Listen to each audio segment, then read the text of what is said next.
Leftists frequently accuse us right-wingers of not believing in science.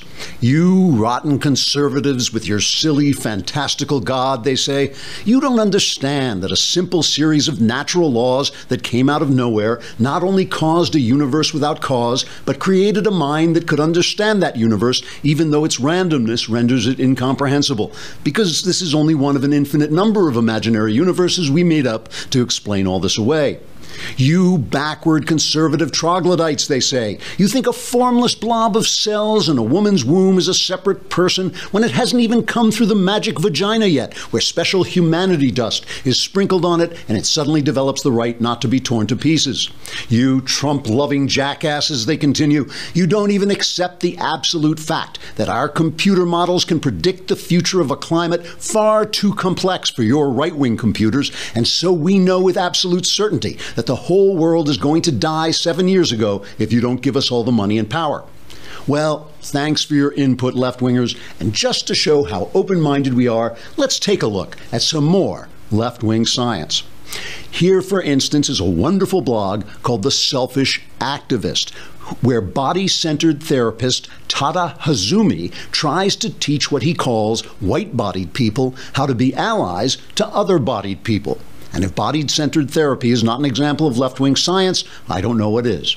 Right now on Hazumi's blog, there's a post entitled, "Why White People Can't Dance." The scientific Hazumi says, quote, and yep, these quotes are real, "Colonization and westernization have profoundly impacted the way we move our bodies.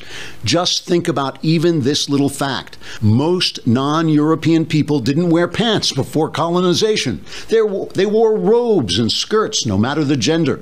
We also generally didn't sit on chairs. We squatted or sat on the ground.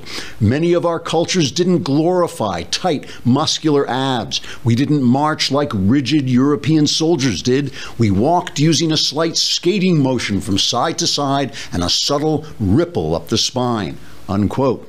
Now, I know you'd think Hazumi would be grateful that white people came along and taught these flabby, chairless, rippling, skirt-wearing savages some sense. But no, he goes on to say, quote, "I understand now that whiteness is an energetic imbalance caused by a loss of spinal fluidity and awareness of the lower body. Emotional energy becomes concentrated in the upper body, particularly gathering in the mind.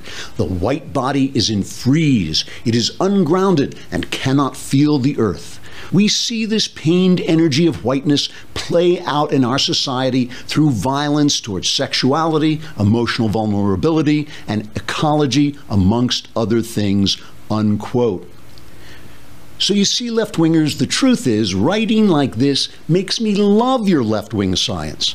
The new Norm Macdonald comedy special is also pretty funny. Trigger warning, I'm Andrew Klavan, and this is The Andrew Klavan Show.